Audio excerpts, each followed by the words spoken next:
കൂടുതൽ അറിവുള്ളവർക്ക്. നമ്മളെപ്പോലുള്ള സാധുക്കൾക്ക് എല്ലാം ക്ഷമിക്കാനും സഹിക്കാനുമുള്ള കഴിവുണ്ട്. വിദ്യാഭ്യാസം ഇല്ലെങ്കിലും വിവരമുണ്ട്, വിവേകമുണ്ട്. വലിയവർക്ക് വിവേകമില്ല, വിവരവും ഉണ്ടാവില്ല.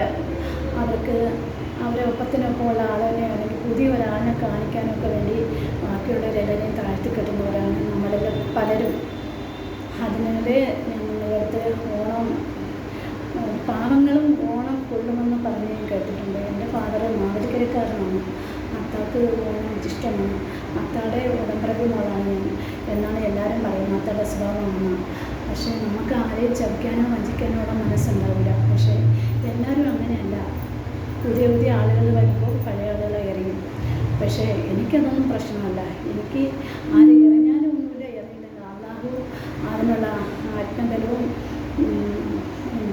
നേരിടാനുള്ള കരുത്തുമുണ്ടെങ്കിൽ നമ്മൾ പടച്ചവനെ മാത്രം പേടിച്ചാൽ മതി. പിന്നെ നമ്മുടെ ഡ്യൂട്ടി സ്ഥലത്ത് നമ്മളെ സാമരെ ബഹുമാനിക്കണം.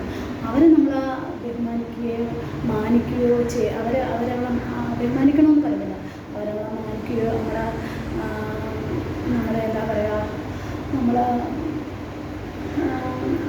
എന്താ ചെയ്യുക, ഒരു പരിഗണന അവർക്ക് തരേണ്ട കാര്യമില്ല. കാരണം അവർ പലരെയും പരിഗണിക്കുന്നവരാണ്. നമ്മളെപ്പോലുള്ള സാധുക്കൾക്ക് അതൊന്നും അറിയില്ല, ചതിയും വഞ്ചനയും. പക്ഷെ നമ്മളെപ്പോഴും നമ്മളെ സഹന്മാരൊക്കെ നന്നായിരിക്കണമെന്നും അവർക്കൊരാപത്തും വരണ്ടെന്നൊക്കെ ആഗ്രഹിക്കുന്നവരാണ് അല്ലേ നമ്മളിൽ പലരും. പക്ഷേ ചിലർക്ക് പുതിയ എന്തെങ്കിലും കിട്ടിയാൽ അത് ഭയങ്കര സംഭവമാക്കി മാറ്റും. പക്ഷെ നമുക്കതല്ല. കുപ്പയിൽ കിടക്കുന്ന മാണിക്കക്കല്ലിനെ മാറ്റുള്ളത് ആരും അറിയില്ല. ചവിട്ടിയിട്ട് കളഞ്ഞിട്ട് പോയാലും അത് കഴിയുമ്പോൾ അതിൻ്റെ മാറ്റി കൂടിയിരിക്കും. പക്ഷേ അതുപോലെ അല്ല. എനിക്ക് ഊഞ്ഞാലിടുന്ന ഭയങ്കര ഇഷ്ടമാണ്. ഓണം ആഘോഷിക്കുന്ന ഇഷ്ടമാണ്. അത്തം എൻ്റെ നാളാണ്. അത്തം ഇഷ്ടമാണ്. പക്ഷേ എന്താ പറയുക, നമ്മളെ വേണ്ടാത്തവരൊക്കെ മുന്നിൽ നമ്മളൊരിക്കലും തല താഴ്ത്തി കൊടുക്കരുത്. നമ്മളെ തല തന്നെ വയ്ക്കണം.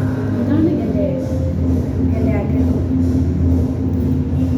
എല്ലാവർക്കും ദീർഘായുസ്സ് വരട്ടെ. എൻ്റെ ജോലി തന്നെ എൻ്റെ സാറിനും എൻ്റെ